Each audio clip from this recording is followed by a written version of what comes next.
Hey guys, tonight we're heading deep into history, not into the battlefields or grand palaces, but into the quiet, foamy corners of the human mouth.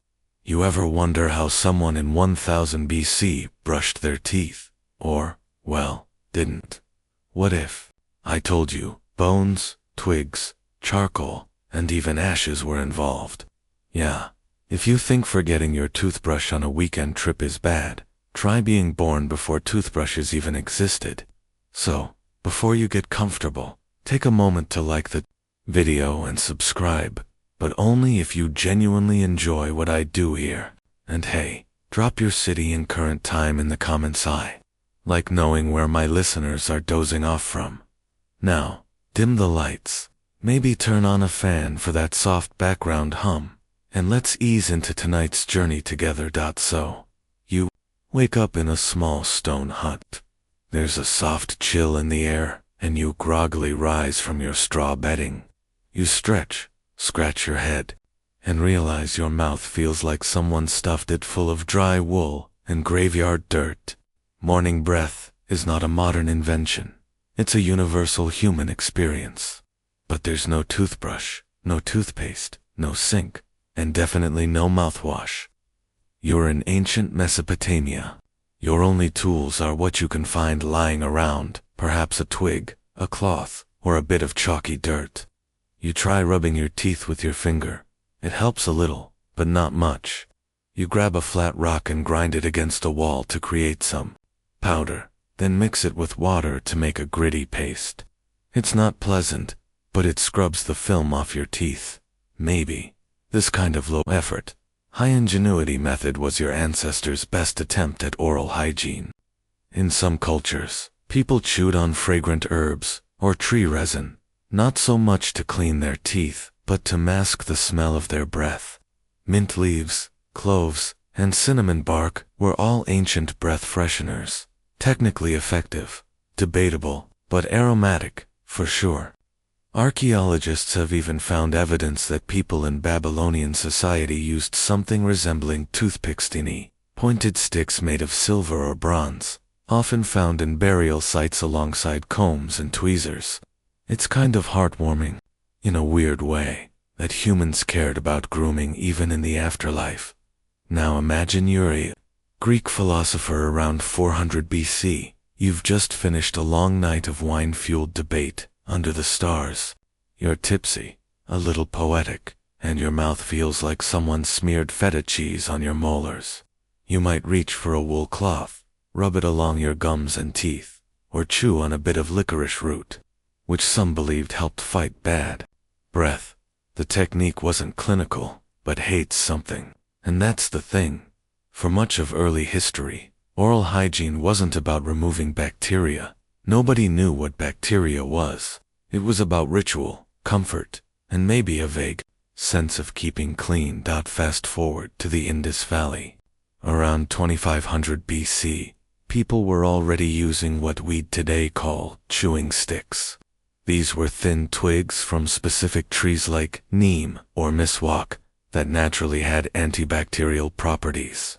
You'd chew the end until it frayed like a little brush, then use it to scrub your teeth.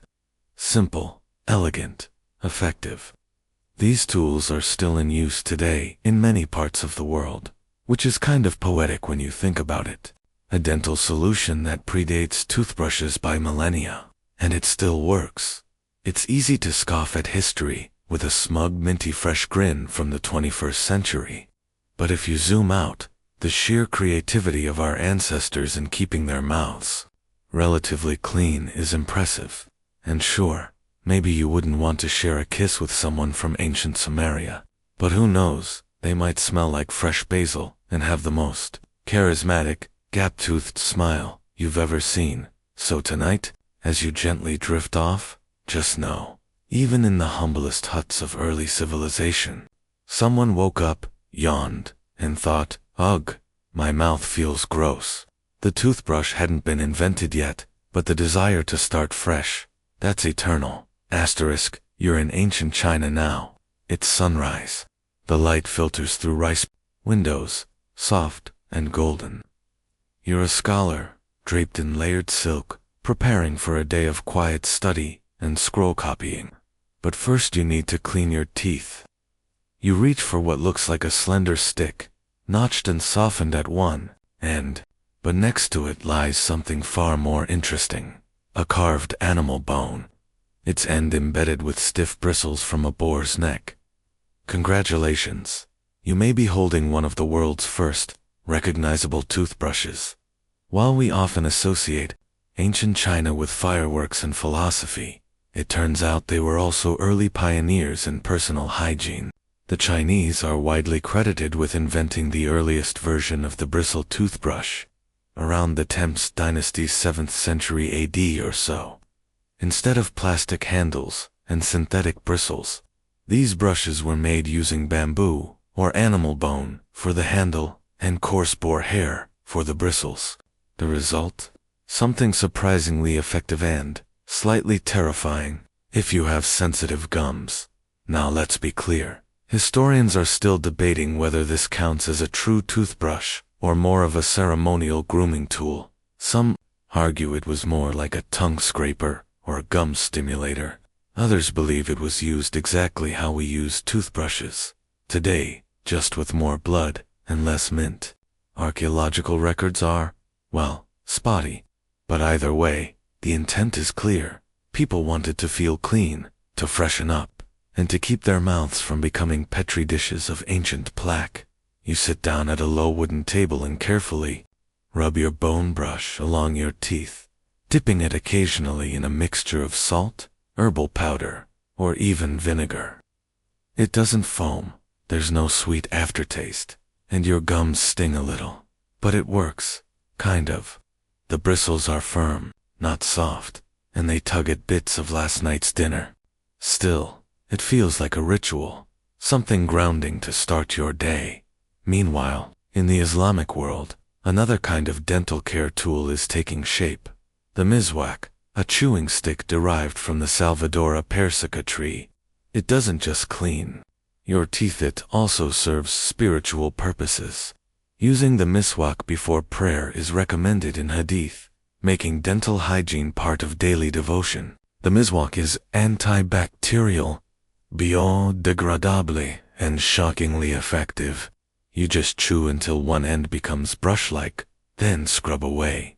There's a fascinating parallel here. On opposite ends of the world, without ever emailing each other, ancient civilizations all came up with their own oral hygiene solutions: chewing sticks, cloth rubs, bone bristles, ash pastes. A global, unspoken agreement. Teeth matter. So why don't we talk about this more in school? Probably because it's not flashy. No battles, no kings, no castles. Just someone quietly brushing their teeth with a pig hair broom on a stick. But honestly, that's kind of beautiful. It's mundane and human and very, very real. And if you're still awake, gently tuck that thought into your dreams. Somewhere in 8th century China, a scholar is rinsing out a bone brush beside a lotus pond, thinking, not minty, but it'll do. Asterisk, you wake up to the bustle of a Roman insula, the apartment-style housing of the lower and middle classes. The sun's barely up, but the street vendors are already shouting about olives and honey cakes. You rise from your straw mattress and reach for your toiletries. Not soap, not perfume, no something stronger. You're about to brush your teeth with powdered charcoal, crushed oyster shells, and maybe, just maybe, a dash of goat urine. Welcome to Roman dental care. The Romans, being the brilliant engineers they were, had no shortage of confidence when it came to health. Bathhouses, aqueducts, sewage systems, they were ahead of their time. But for all their architectural mastery, when it came to toothpaste, they turned to a truly eyebrow-raising recipe list. There are surviving Roman texts, Pliny the Elder and Scribonius Largus among them, that recommend mixing crushed bones, oyster shells, or even deer antlers with flavor enhancers like myrrh or mint. Occasionally, powdered charcoal would be added for whitening purposes. And then there's the uncomfortable detail. Some sources suggest the inclusion of ammonia-rich substances, like urine, for disinfection. It was believed that ammonia cleans stains, and guess what naturally produces ammonia? Yep, scholars still argue over how widespread this practice was. Some think it was limited to the wealthy elite, who could afford imported myrrh and cloves. Others believe these materials were household staples, available at your friendly neighborhood apothecarius. What we do know is that Roman obsession with white teeth was very real. A gleaming smile was associated with health and beauty. Yes, sometimes even political trustworthiness. Picture yourself in a toga, leaning over a polished bronze mirror. You dip a little twig or cloth into a powdery substance, then scrub with the kind of focus normally reserved for mosaic tiling. It's gritty, it smells vaguely of burnt spice, and it definitely stings a bit. But hey, when in Rome, to be fair, the ingredients weren't entirely off the mark. Charcoal does have mild abrasive and antibacterial properties. Crushed shells, well, they do clean, in a sandpaper kind of way. And as strange as it sounds, even the ammonia theory holds up to a degree. Not that we recommend it. But here's where things get tenderly relatable. Romans were deeply social creatures. Baths were public. Meals were shared. Conversation flowed freely. Having fresh breath and decent-looking teeth was part of how you fit in.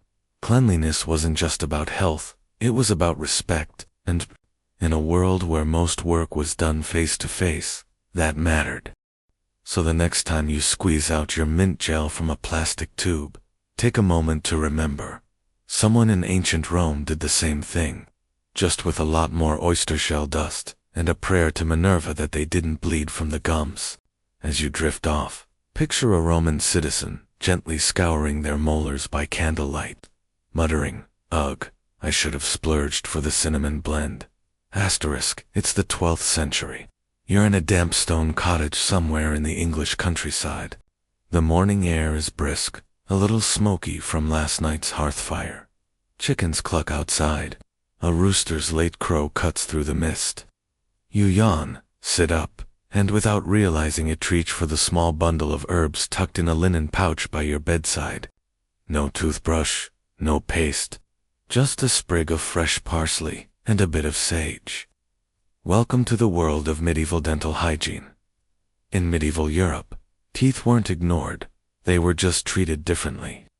Cleanliness as a concept was very much tied to religious and moral purity. Monks wrote treatises on bodily care. Physicians from monasteries or Islamic universities translated ancient Greek texts, and many offered recommendations for daily hygiene.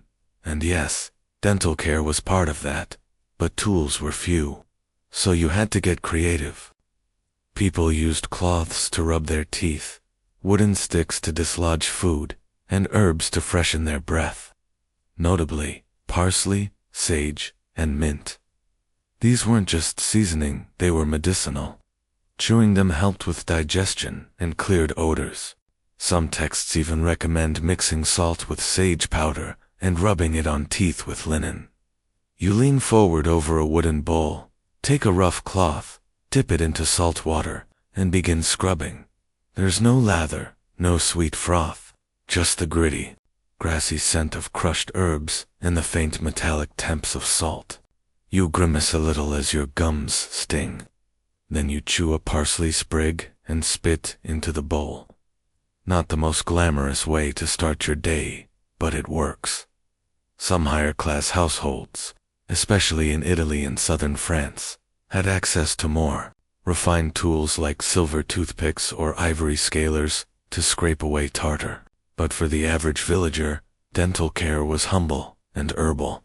Even the concept of bad breath wasn't just medical, it was moral. Foul breath, some clergy warned, could be a sign of gluttony or sloth. Of course, historians still debate how widespread these practices were. We have plenty of medical texts describing them, but were they truly part of the commoner's morning routine? Or just ideals written by scholars who assumed everyone had parsley growing on the windowsill? The truth is likely somewhere in the middle. You glance into the fire pit to warm your hands.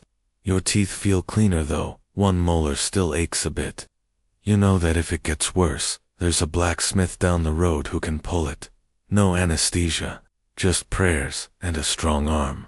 But for now, you pop another sage leaf between your teeth and get ready for the day. So next time you toss out a sprig of parsley left on your dinner plate, consider this: in the Middle Ages, that garnish was your entire dental plan. As the wind whistles through the shutters, you pull your wool cloak tighter and think, at least my breath smells like a salad.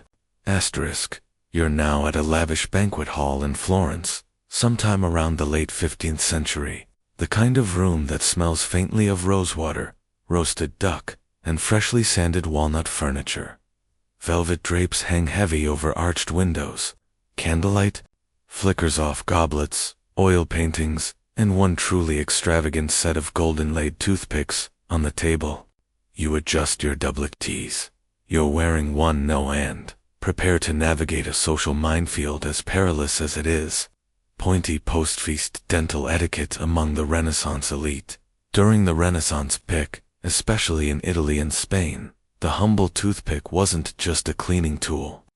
It was a status symbol, a fashion statement, a conversation piece. Wealthy nobles, scholars, and even clergy carried ornately carved toothpicks made from ivory, silver, or gold. Some were worn on chains or rings. Others were slipped into tiny, personalized cases, like the Renaissance equivalent of pulling out your monogrammed AirPod. At court, the rules were unspoken but deadly serious. You had to use the toothpick gracefully, discreetly enough not to appear crude, but confidently enough to show you understood its purpose. An awkward jab or too much gum exposure could ruin your reputation faster than an undercooked pheasant. You watch from across the table as a young noble new to court makes the mistake of trying to use his toothpick with both hands. He fumbles. The room quiets. Somewhere near the musicians, a lute string snaps. You, however, know the drill. You pluck your engraved silver pick from your sleeve pouch and, with a single, elegant gesture, lift it to your mouth. You glance downward, no eye contact, delicately clean between two molars, careful not to show any food remnants. It's not about hygiene anymore. It's performance art. Historians still argue how widespread this particular toothpick etiquette was. While Italian courts were notorious for their flair, other regions like Germany and England were slower to adopt such rituals. Some believe the obsession with clean teeth was tied to rising interest in personal appearance and Renaissance ideals of balance and beauty. Others argue it was just a practical necessity after meaty, sticky feasts. Either way, records show that even famed humanist Erasmus wrote in his book on civility in children that one should clean one's teeth privately and never with a knife, which, yes, implies that was a common fallback for people who didn't have a silver pick on hand. You finish your ritual and tuck the toothpick away. A nearby duchess nods at your impeccable timing. The musicians resume. Dessert arrives, something with figs and honey. You smile, knowing the pick will come in handy again soon, so the next time you casually toss a toothpick after a meal, just remember, in the 1400s, you might have been judged on it, or worse, invited to a duel over improper flossing technique. Asterisk, now you're standing on the rocky coast of what is today Norway. The sky is heavy with clouds, the wind sharp with sea salt, and somewhere in the distance, the sound of a longship creaking in harbor. It's the 9th century, and you are not some plundering berserker. You're a farmer, perhaps a weaver, living inland and trying to keep your teeth from rotting out of your skull before 30. The good news: Vikings were surprisingly big on hygiene. They combed their hair, bathed regularly by medieval standards, and yes, cared about their teeth. Archaeological digs have uncovered Viking skeletons with teeth showing clear signs of being cleaned or even worked on. And here's where it gets interesting. Some of them may have used birch bark tar. Birch bark tar is a sticky, dark resin made by heating birch bark in the absence of air. Vikings used it for everything: waterproofing, gluing arrowheads, even antiseptic wound treatment. Some historians and chemists now believe they also used it on their teeth, either chewed for medicinal properties or applied to reduce infection. You crouch beside a fire, watching a pot bubble with pungent black tar. A friend tosses you a small twig chewed at one end, frayed like a modern-day brush. You dip it in the tar, grit your teeth, and start scraping along the gum line. It tastes bitter and slightly sweet, like tree sap crossed with campfire smoke.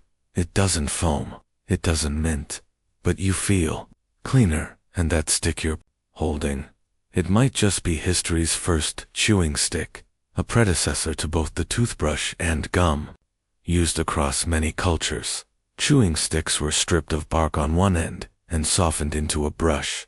Vikings might have flavored them with herbs like thyme or yarrow for freshness. Or they might have just enjoyed the natural astringency of the wood. There's still debate over how routine this was. Some researchers point out that birch tar was a valuable resource and may not have been wasted on oral hygiene. Others suggest it had ritual purposes, maybe part of cleansing before battle or in burial rites. Either way, it left a mark, quite literally. Some Viking teeth show dark stains that may be linked to birch tar use.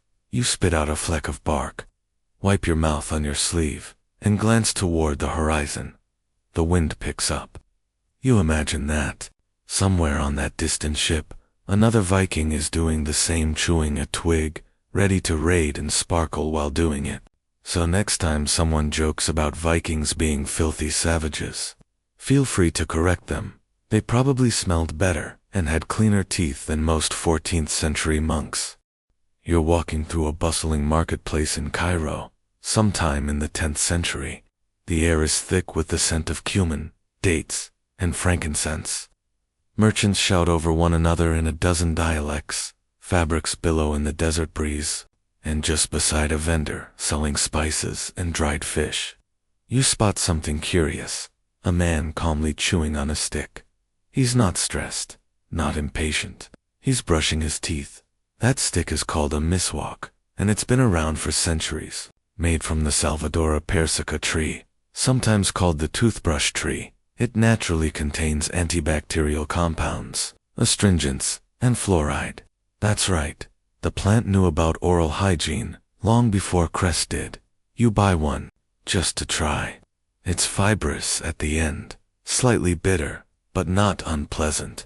The man shows you how to fray the tip with your teeth and gently scrub your molars with a twisting motion. You feel both skeptical and strangely refreshed. This practice wasn't unique to Cairo. Across much of the Islamic world, miswak was a part of religious ritual. The Prophet Muhammad reportedly recommended its use, and to this day, many Muslims use it as part of their daily routine, especially before prayers. In India, neem twigs served a similar purpose. In West Africa, people used chewing sticks from specific local trees, each culture adapting to its environment while keeping teeth clean in simple, sustainable ways. Compare this to medieval Europe, where most people were still using bits of linen, or just giving up after age 30, while monks were copying Aristotle by candlelight.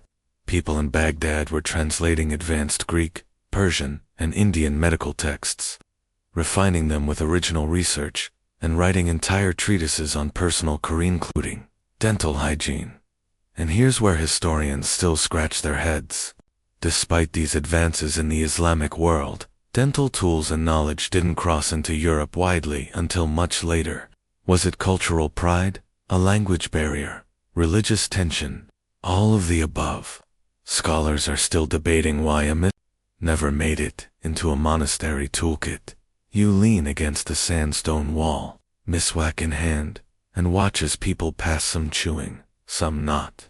The gentle rhythm of their movements is oddly calming. There's no toothpaste, no buzzing motors, no white noise machines, just the sound of life, and the soft whisper of bark against enamel. You spit into the sand, wipe your mouth, and tuck the stick behind your ear. Maybe you'll keep this habit going. After all, if something's lasted over 1,000 years, there's probably a good reason. And maybe, just maybe, your 21st century electric toothbrush could learn a thing or two from a dusty twig sold in a Cairo bazaar. Asterisk, now you're back in Europe again, perhaps, in 14th century France, hunched over a candlelit table beside a well-fed noblewoman who smells faintly of rosewater and something sharp you can't quite name. She's preparing her evening dental care regimen.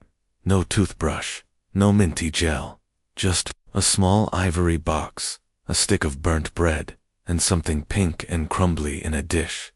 She grins at you. You flinched on inside that box. Powdered coral, harvested from reefs and ground into a fine, slightly abrasive substance, expensive, rare, and, let's be honest, probably not very good for enamel. Yet here she is, mixing it with burnt breadcrumbs and a touch of honey into a grainy paste that smells like the ocean had a baking accident. She dips a small cloth into the mixture and gently rubs her front teeth. You follow suit with your own set of burnt rye bread crushed with ash, lemon zest, maybe a few drops of vinegar if you're feeling daring. It tastes like a medieval dare, but hey, it's exfoliating. This era was a goldmine for DIY dental care, often rooted in the four humors, theory balancing hot, cold, wet, and dry elements in your body. Teeth were believed to be influenced by the liver, spleen, even your mood, and toothaches, sometimes considered divine punishment for sins like gluttony or gossip. That explains the prevalence of herbal amulets, whispered prayers, and potions that included ingredients like burnt mouse bones or urine-soaked herbs. You avoid eye contact with your own reflection in the polished copper mirror. Interestingly, the wealthy had more dental problems than the poor. Why? Sugar, imported from the East in small, precious quantities. Sugar was a luxury and nobles adored it. Sugar sculptures, candied fruit, syrups, all of it left residues on teeth, while peasants eating rye bread, onions, and cabbage had fewer cavities but worse breath. Even with rudimentary tools, some remedies worked. Salt and sage, genuinely helpful. Vinegar rinses, antibacterial. But a lot of the remedies fell squarely in the hope for the best category. You sit quietly as the noblewoman hums and swipes at her molars. The candle flickers. A dog barks somewhere in the manor. She turns and offers you a clove, perhaps to chew for freshness or maybe to mask the coral aftertaste. You chew. You nod, and as you feel the grit of ash between your teeth, you can't help but wonder, how did anyone survive this? Asterisk, it's the 16th century now, and you find yourself in Florence. The city hums with light and life. Everything smells of citrus and beeswax and ink. You're in the workshop of a wealthy apothecary, surrounded by rows of glass bottles, some holding dried herbs, others suspicious powders. But the real show is in front of the polished bronze mirror. A man, perhaps, a minor noble or aspiring merchant, leans in close, inspecting his teeth. He's applying a thin, egg-based paste meant to make teeth gleam under candlelight. It's not cleaning them. It's camouflage. Welcome to the Renaissance version of a veneered smile. This was a time when appearance mattered deeply, especially in the rising merchant class. And while genuine dental hygiene hadn't made great leaps, cosmetic enhancements certainly had. Your host explains. He uses a white lead powder, yes.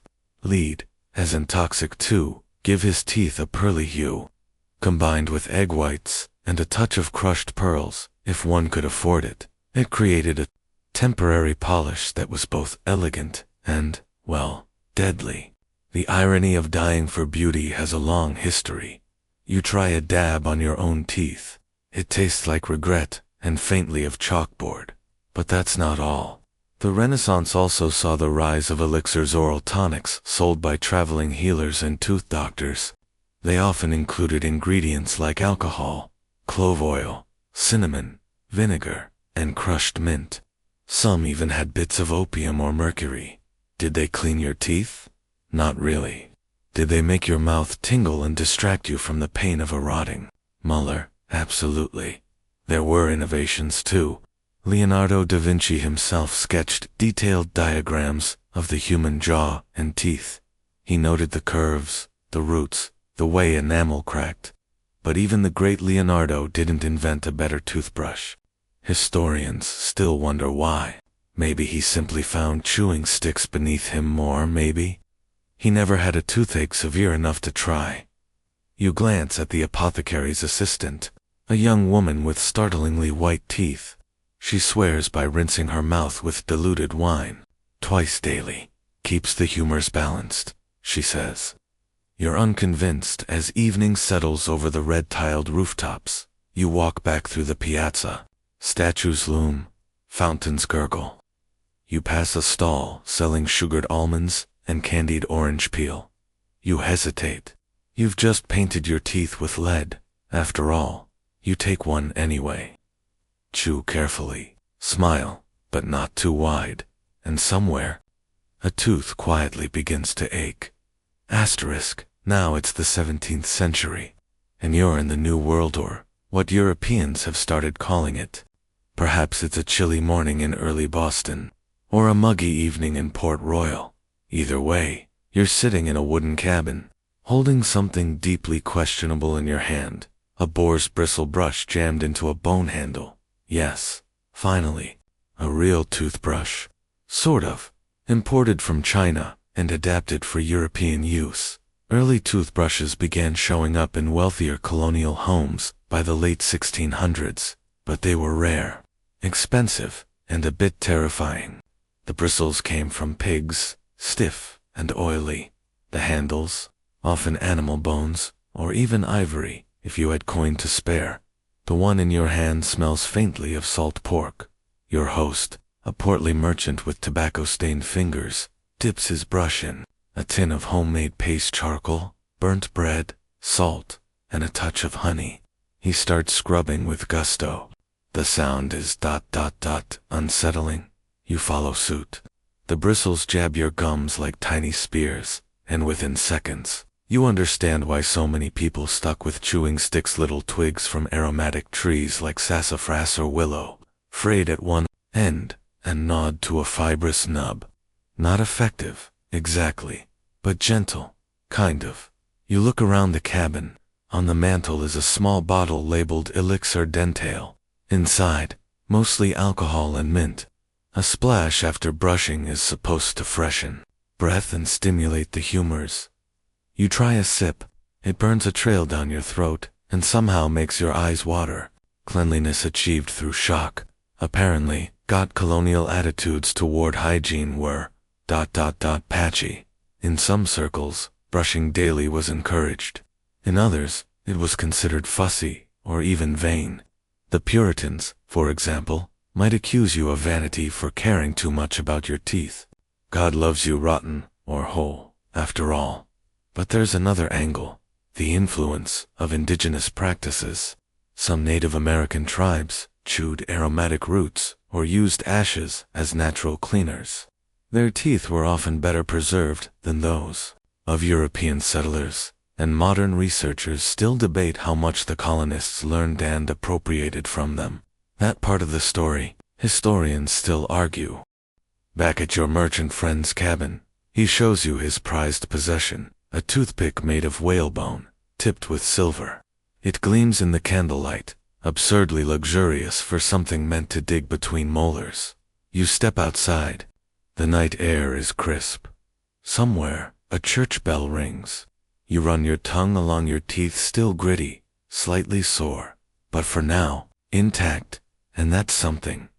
Asterisk, you wake up in an 18th century townhouse in London, surrounded by the subtle scent of lavender water and cold hearth smoke. The air is still.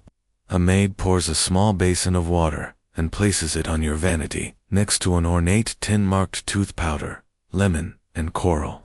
This morning, you're brushing like the elite. Toothpaste as we know it still doesn't exist, but tooth powders are all the rage if you can afford them. You unscrew the tin.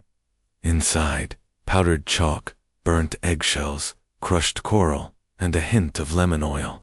Some varieties also include brick dust, alum, or even powdered tobacco. That last one is an acquired taste.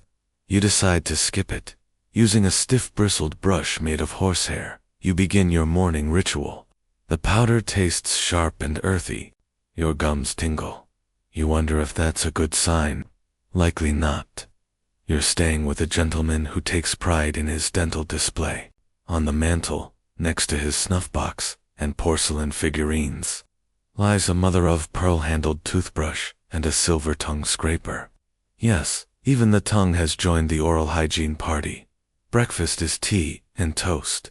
The toast, incidentally, is often burnt and crumbled not to eat, but to add to your cleaning routine. Some still rub it directly on their teeth. It's gritty. It works, sort of. Your host mentions that the French favor sponges soaked in brandy and salt, which sounds more like a party trick than dental advice. Meanwhile, in Vienna, perfumed powders with cinnamon and clove are trendy. You wonder if your teeth are clean or simply marinated. What's fascinating is the rise of status hygiene. Clean teeth, or at least visibly white ones, have become a marker of refinement, especially in upper circles. In portraits, aristocrats begin smiling ever so slightly, showing the first cautious hints of teeth. Smiling fully, still rare. But the tide is shifting. Among commoners, tooth care remains inconsistent. Many rely on twigs or linen cloths. In rural areas, salt and ash are still popular, cheap, accessible, abrasive, and yet oddly effective. Back in your host's dressing room, a valet presents him with a new dental gadget, a silver-plated toothpick, with an ear spoon on the other end. Multi-purpose hygiene. You try it out, and despite your doubts, it does clear some space between your molars. A letter arrives from Paris. Your host's cousin boasts about her dentist, who files down the teeth to a perfect line. You both wince. That sounds painful, and perhaps, as some scholars still debate, unnecessary. The 18th century is strange like that, obsessed with appearances, terrified of decay, and not quite ready for the medical science that might actually help. You set down your coral powder and rinse your mouth with rose water. The day begins. It's the early 19th century, and you're waking up to the sound of factory whistles and coal carts rattling down cobbled streets. Welcome to industrial age England, where steam powers the machines, and soot settles on nearly everything, including, unfortunately, your teeth. Today, you're not brushing with bone or charcoal. No, you've got something new. Mass-produced tooth powder in a charmingly labeled tin. You open the lid. Inside is a concoction of chalk, soap, baking soda, and sometimes powdered cuttlefish bone. There's a faint scent of peppermint to marketing, choice more than a dental necessity. You scoop some onto your toothbrush. The brush itself is a step up from its medieval ancestors, a wooden handle with machine-cut holes for bristles, now often made from horsehair or badger hair. You scrub, noticing the grit, the foam from the soap, the odd aftertaste. Not pleasant, but it gets the job done, mostly at the breakfast table. Your factory foreman landlady talks about a new brand she saw at the chemist's shop. Doctor, somebody's miracle tooth elixir, guaranteed to strengthen gums, sweeten breath, and dazzle acquaintances. You both raise an eyebrow. It probably contains mercury.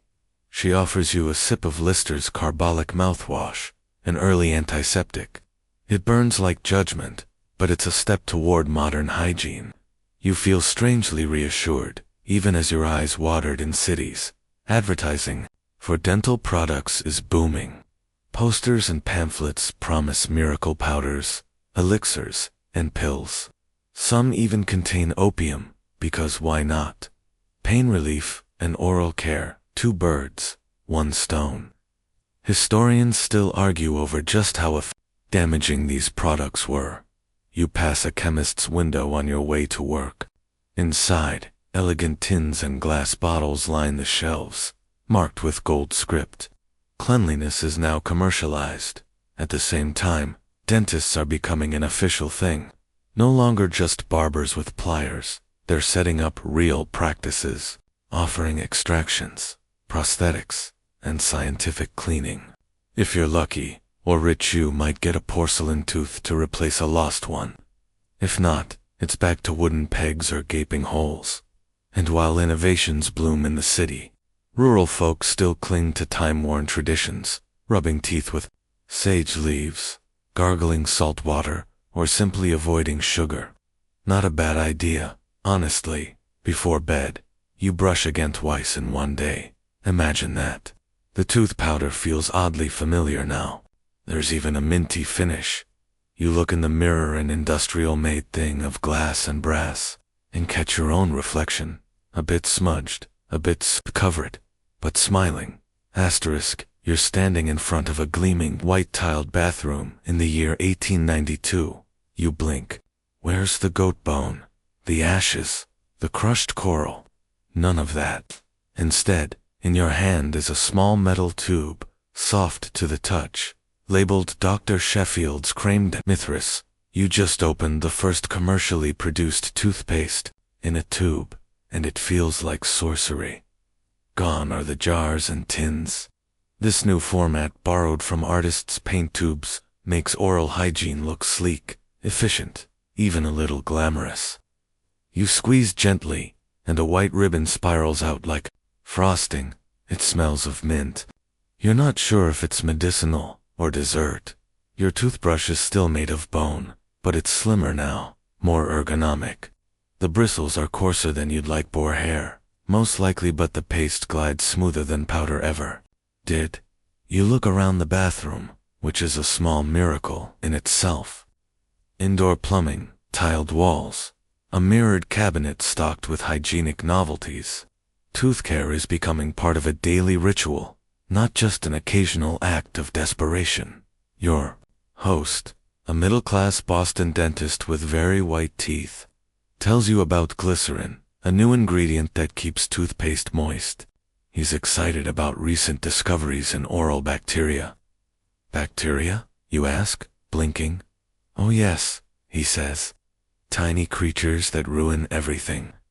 At the university down the street, professors are debating whether fluoride might actually prevent tooth decay.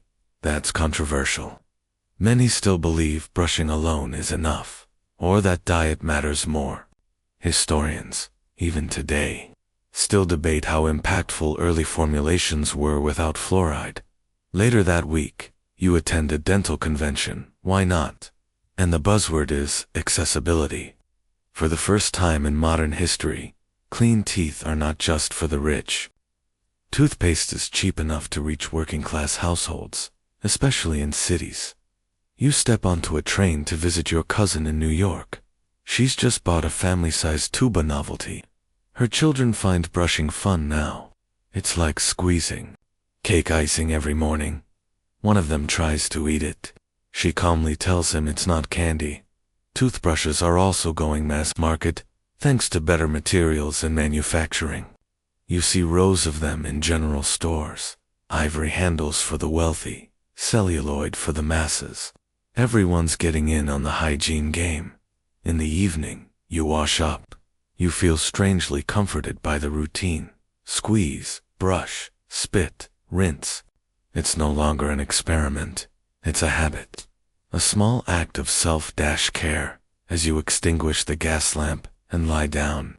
You smile not just out of pride for your minty fresh mouth, but because this might finally be the moment when brushing became normal. You awaken in a cramped army barracks, circa 1943.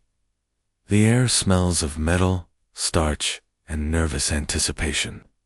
You're not on the front lines just yet, but you're in the thick of a new battlefield, the war on plaque.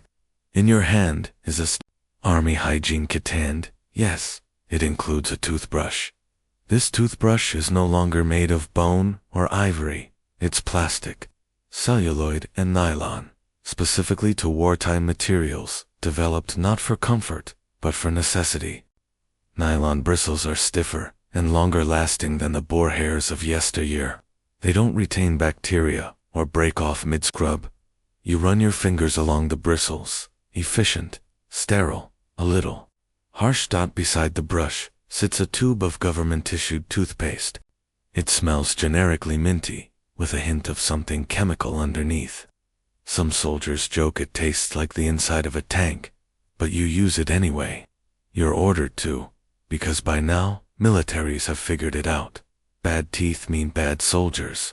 A single infected molar can sideline a fighter for days. Dental hygiene becomes part of daily drills, not just for health, but for readiness. And it's not just in Europe. Across the ocean in the Pacific, American soldiers carry folding toothbrushes. In Britain, toothpaste rationing is a fact of life, and families substitute salt or soot when necessary. The fight for clean teeth continues, even when food is scarce and water is cold. Historians still debate just how effective wartime hygiene campaigns were. Some argue they built habits that lasted a lifetime. Others believe the routines disappeared the moment the uniforms came off. After the war, you return home to find peacetime dentistry has evolved again. Advertising explodes with smiling models, snowy teeth, and taglines like a smile worth fighting for. Toothpaste tubes now come in striped versions, a marketing invention to suggest more layers of protection. Back in your home bathroom, you notice something else. A floss dispenser, tiny waxed thread housed in a plastic case. Dentists had recommended flossing since the 19th century, but only now is it gaining traction. It's like finding a secret weapon, neatly wound and ready. At the pharmacy, there's a whole shelf dedicated to oral care. Mouthwashes, gum fresheners, whitening powders. You feel a bit overwhelmed. So many promises in so many colors. Yet, some things remain the same. You still brush twice a day. You still make faces in the mirror. You still wonder if any of this really matters. As you dim the bathroom light, you realize brushing is no longer about vanity. It's discipline. It's dignity. It's something that connects you to a million others doing the same motion, day after day, in the hope of a brighter smile even in the darkest times. Asterisk. You're flipping through a glossy magazine in 1955. The pages smell like perfume samples and ink. Every third ad features a smiling face, gleaming teeth, perfect lipstick, not a single crooked incisor in sight. You pause at one full-page spread. A woman holds up a red and white striped toothpaste tube with the proud caption, "Because your smile is your signature." Welcome to the golden age of dental advertising. Suddenly, brushing your teeth isn't just about hygiene, it's about charm, success, marriage prospects, and making it in the big city. It's no longer don't lose your teeth, it's don't lose your date. In your bathroom, the shelves are packed with products, each promising a different flavor of confidence. Spearmint for freshness, baking soda for purity, fluoride for protection, and now, whiteners. You squint at a new label that reads, "Now," with added sparkle crystals. You're unsure what sparkle crystals are, but the tube looks fancy. You buy it.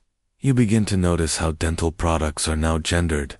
Men's toothpaste comes in bold packaging with slogans like "Fights cavities like a man." Women's versions are pastel-colored, boasting softness and grace. A strange divergence, but you shrug. It's the 50s. By the 1970s, toothbrushes have become curvier, with colored rubber grips and angled heads. TV commercials show smiling kids brushing obediently, while cartoon germs scream in terror. Brushing becomes fun. At the supermarket, children beg for toothpaste with cartoon mascots. There's a pirate paste, a bubblegum-flavored version, even one that sparkles in the dark. Brushing, once a solemn ritual, is now a consumer playground. You see a billboard claiming that a new mouthwash can give you the confidence to ace job interviews. Another promises better love lives through minty breath. Is it all true? Historians still debate how much these campaigns reshaped public health behavior versus just selling soap in fancy clothes. Still, oral hygiene now has celebrities. Pop stars with dazzling teeth endorse electric toothbrushes. Dentists become TV personalities. You begin to think of your smile as something to curate, like your wardrobe or your handshake. And yet, at night, as you brush under fluorescent lighting, you still hear your grandmother's voice. Just get the back molars, dear. The rest is vanity. You smile into the mirror. Maybe she was right. Maybe not. But brushing now feels like performance art, minty, foamy, and 100% for the camera. You spit, rinse, and admire the bubbles. You've bought into it. We all have. Asterisk, you stand in front of a mirror that could be anywhere. Tokyo, Toronto, Timbuktu. It's today, this morning. Your toothbrush is electric, sleek, buzzes with artificial intelligence, and tracks your brushing habits on an app. Yes, an app. You scroll to check last week's plaque scores. There's even a badge, Floss Hero. You glance down at your sink porcelain, spotless, backlit by LED lights that change color depending on water temperature.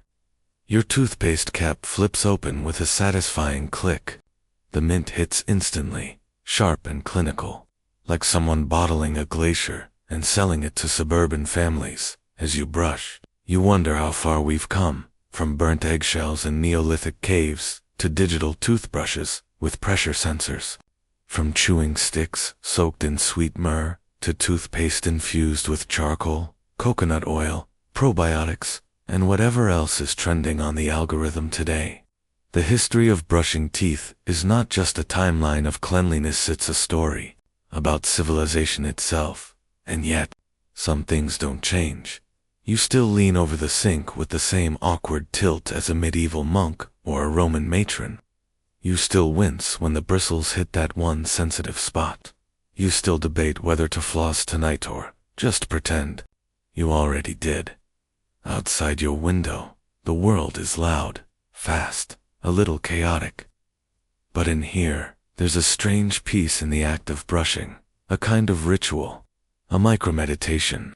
The world may be spiraling into streaming wars and AI toothpaste avatars, but you are holding a small, familiar tool and doing something utterly ancient. You pause, mid-brush, and stare at your reflection. Your mouth full of foam, your eyes half awake, your brain already halfway through tomorrow's to-do list. You look ridiculous, but also human. In this moment, you're connected to a long line of ancestors, some noble, some not, who all stood where you are now, scrubbing away the day's grime, chasing a fresher tomorrow.